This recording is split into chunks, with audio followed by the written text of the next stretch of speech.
The Best American Humorous Short Stories by Alexander Jessup, Editor. Story 1, The Little Frenchman and His Water Lots, 1839, by George Pope Morris, 1802, 1864.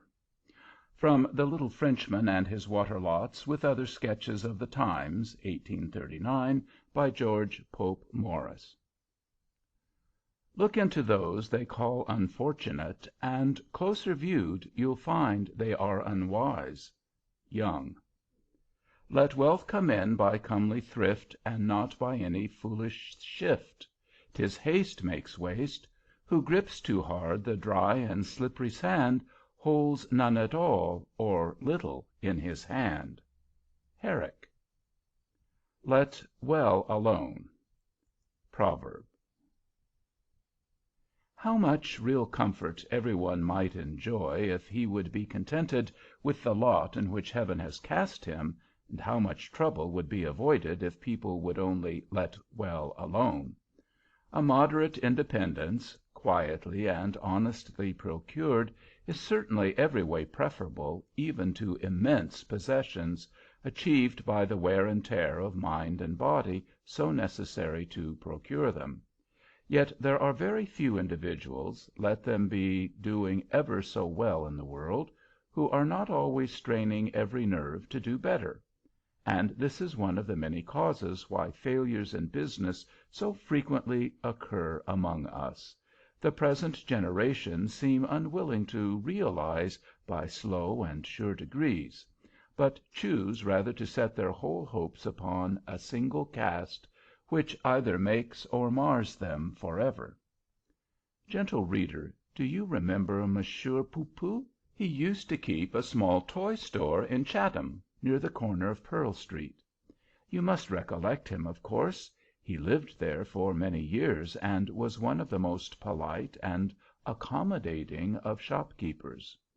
When a juvenile, you have bought tops and marbles of him 1,000 times. To be sure you have, and seen his vinegar visage lighted up with a smile as you flung him the coppers, and you have laughed at his little straight queue, and his dimity breeches, and all the other oddities that made up the everyday apparel of my little Frenchman. Ah, I perceive you recollect him now. Well, then, there lived Monsieur Poopoo ever since he came from dear delightful Paris, as he was wont to call the city of his nativity. There he took in the pennies for his kickshaws. There he laid aside $5,000 against a rainy day. There he was as happy as a lark, and there, in all human probability, he would have been to this very day, a respected and substantial citizen, had he been willing to let well alone. But Monsieur Poopoo had heard strange stories about the prodigious rise in real estate, and having understood that most of his neighbors had become suddenly rich by speculating in lots, he instantly grew dissatisfied with his own lot, forthwith determined to shut up shop, turn everything into cash, and set about making money in right down earnest.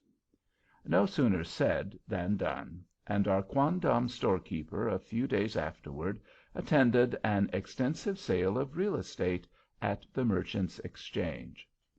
There was the auctioneer with his beautiful and inviting lithographic maps, all the lots as smooth and square and enticingly laid out as possible, and there were the speculators, and there, in the midst of them, stood Monsieur Poopoo. "Here they are, gentlemen," said he of the hammer, "the most valuable lots ever offered for sale. Give me a bid for them." "100 each," said a bystander. "100," said the auctioneer, "scarcely enough to pay for the maps. 100 going, and 50 gone. Mr. H., they are yours. A noble purchase. You'll sell those same lots in less than a fortnight for $50,000 profit." Monsieur Poopoo pricked up his ears at this, and was lost in astonishment. This was a much easier way certainly of accumulating riches than selling toys in Chatham Street, and he determined to buy and mend his fortune without delay. The auctioneer proceeded in his sale. Other parcels were offered and disposed of, and all the purchasers were promised immense advantages for their enterprise. At last came a more valuable parcel than all the rest. The company pressed around the stand, and Monsieur Poopoo did the same.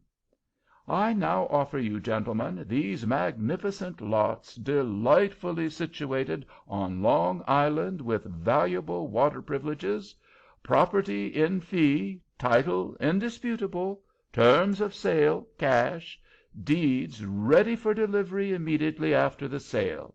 How much for them? Give them a start at something. How much?" The auctioneer looked around. There were no bidders. At last he caught the eye of Monsieur Poopoo. "Did you say 100, sir? Beautiful lots, valuable water privileges. Shall I say 100 for you?" "Oui, monsieur, I will give you $100 apiece for the lot with the valuable watery privilege, c'est ça." "Only 100 apiece for these 60 valuable lots. Only 100. Going, going, going, gone." Monsieur Poopoo was the fortunate possessor. The auctioneer congratulated him, the sale closed, and the company dispersed. "Pardonnez-moi, monsieur," said Poopoo, as the auctioneer descended his pedestal.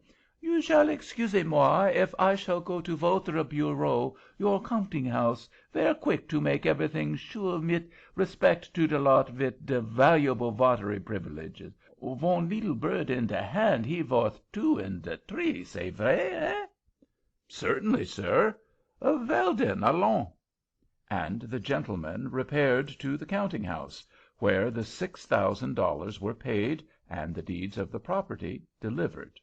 Monsieur Poopoo put these carefully in his pocket, and as he was about taking his leave, the auctioneer made him a present of the lithographic outline of the lots, which was a very liberal thing on his part, considering the map was a beautiful specimen of that glorious art.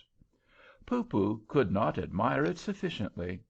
There were his 60 lots, as uniform as possible, and his little gray eyes sparkled like diamonds as they wandered from one end of the spacious sheet to the other. Poopoo's heart was as light as a feather, and he snapped his fingers in the very wantonness of joy as he repaired to Delmonico's and ordered the first good French dinner that had gladdened his palate since his arrival in America. After having discussed his repast and washed it down with a bottle of choice old claret, he resolved upon a visit to Long Island to view his purchase. He consequently immediately hired a horse and gig, crossed the Brooklyn Ferry, and drove along the margin of the river to the Wallabout, the location in question. Our friend, however, was not a little perplexed to find his property. Everything on the map was as fair and even as possible, while all the grounds about him were as undulated as they could well be imagined, and there was an elbow of the East River thrusting itself quite into the ribs of the land, which seemed to have no business there.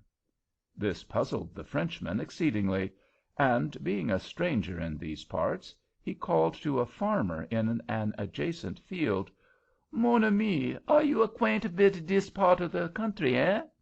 "Yes, I was born here and know every inch of it." "Ah, c'est bien, that will do." And the Frenchman got out of the gig, tied the horse, and produced his lithographic map. "Then maybe you will give me the kindness to show me the 60 lot which I have bought, with the valuable watery privilege." The farmer glanced his eye over the paper. "Yes, sir, with pleasure. If you will be good enough to get into my boat, I will row you out to them." "What that you say, sure?" "My friend," said the farmer, "this section of Long Island has recently been bought up by the speculators of New York and laid out for a great city, but the principal street is only visible at low tide. When this part of the East River is filled up, it will be just there. Your lots, as you will perceive, are beyond it, and are now all under water." At first the Frenchman was incredulous. He could not believe his senses. As the facts, however, gradually broke upon him, he shut one eye, squinted obliquely at the heavens, the river, the farmer, and then he turned away and squinted at them all over again. There was his purchase, sure enough, but then it could not be perceived, for there was a river flowing over it. He drew a box from his waistcoat pocket, opened it with an emphatic knock upon the lid, took a pinch of snuff, and restored it to his waistcoat pocket as before. Poopoo was evidently in trouble, having thoughts which often lie too deep for tears, and as his grief was also too big for words, he untied his horse, jumped into his gig, and returned to the auctioneer in hot haste. It was near night when he arrived at the auction room, his horse in a foam and himself in a fury. The auctioneer was leaning back in his chair, with his legs stuck out of a low window, quietly smoking a cigar after the labors of the day, and humming the music from the last new opera. "Monsieur, I have much plaisir to find you chez vous at home." "Ah, Poopoo, glad to see you. Take a seat, old boy."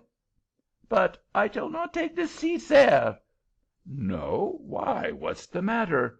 "Oh, beaucoup de matter. I have been to see de grand lot what you sell me to-day." "Well, sir, I hope you like your purchase." "No, monsieur, I no like him." "I'm sorry for it, but there is no ground for your complaint." "No, sir, there is no ground at all. The ground is all water." "You joke." "I no joke. I never joke. Je n'entends pas la raillerie. Sir, voulez-vous have the kindness to give me back the money what I pay?" "Certainly not." "Then will you be so good as to take the East River off the top of my lot?" "That's your business, sir, not mine." "Then I make one mauvaise affaire, one grand mistake." "I hope not. I don't think you have thrown your money away in the land." "No, sir, but I trow it away in the water." "That's not my fault." "Yes, sir, but it is your fault. You're one der grand rascal to swindle me out of the l'argent." "Hello, old Poopoo, you grow personal, and if you don't keep a civil tongue in your head, you must go out of my counting room." "Where shall I go to, eh?" "To the devil for aught I care, you foolish old Frenchman," said the auctioneer, waxing warm. "But, sir, I will not go to the devil to oblige you," replied the Frenchman, waxing warmer. "You cheat me out of all the dollars what I make in Chatham Street, but I will not go to the devil for all that. I wish you may go to the devil yourself, you damn Yankee doodle, and I will go and drown myself, to the suite, right away." "You couldn't make a better use of your water privileges, old boy." "Ah, miséricorde! Ah, mon Dieu, je suis abîmé! I am ruined, I am done up, I am break all into 10,000 leetle pieces. I am one lame duck, and I shall waddle across the grand ocean for Paris, which is the only valuable water privileges that is left me à présent." Poor Poopoo was as good as his word. He sailed in the next packet, and arrived in Paris almost as penniless as the day he left it. Should any one feel disposed to doubt the veritable circumstances here recorded, let him cross the East River to the Wallabout, and Farmer J. will row him out to the very place where the poor Frenchman's lots still remain under water. End of Story 1.